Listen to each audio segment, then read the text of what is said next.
Have you ever been lying in bed at night when everything is finally quiet and suddenly your brain decides to replay an old conversation? Maybe something you said years ago, maybe a moment you wish you could erase, and without warning, you cringe, your heart tightens, and you whisper to yourself, "Why did I say that?"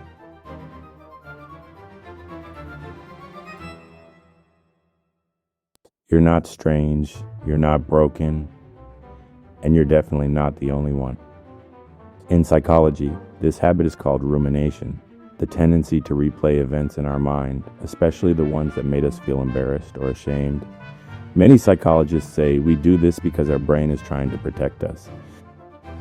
It sounds strange, right? But here's how it works. When you once said something awkward, misunderstood someone, or acted in a way you regret, your brain stores that moment as a kind of social danger. Humans are social creatures. To our brain, being rejected, judged, or misunderstood feels almost as painful as physical harm. So every time you remember that embarrassing moment, your mind is basically saying, "Hey, remember this. Don't let it happen again." But the brain often goes too far. It becomes overprotective, loud, persistent, dramatic. So instead of learning from the moment and moving on, we get stuck in a loop. We start thinking about what we should have said, what we should have done, how we should have acted. We imagine the perfect comeback, the perfect reaction, the perfect version of ourselves that we wish had been there. Forbes even explains that replaying conversations is often our mind searching for closure, some kind of emotional resolution. But as Simply Psychology points out, rumination rarely solves anything. It just makes us feel smaller, more anxious, more ashamed. And here's the ironic part. Most of the time, the other person has already forgotten the moment completely. That conversation you replay 1,000 times, they might remember it once, or not at all. So why do we keep thinking about it? Because we care. We care about how we're seen. We care about how our words affect others. We care about whether we hurt someone or made a mistake. We care about being understood.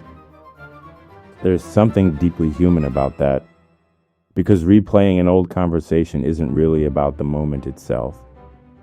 It's about the person you were in that moment. It's about wishing you could protect that version of yourself. It's about wanting to grow, to do better next time, to not repeat the same pain. Studies published through the National Institutes of Health, PMC, show that people who ruminate often remember negative events more strongly than positive ones. Not because their life is worse, but because their mind is more sensitive, more reflective, more tuned to details that hurt.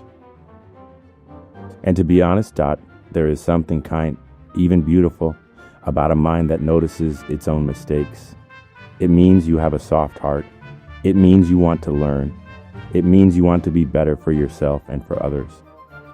Sometimes we forget that our past self was doing the best they could with what they knew at the time. They may have been nervous, confused, overwhelmed, or too honest, but they were trying to connect, trying to communicate,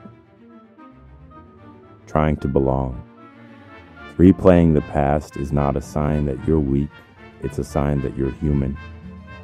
And maybe over time, we can learn to look at our past selves with a little more kindness, to say, "You did your best, I'll take it from here."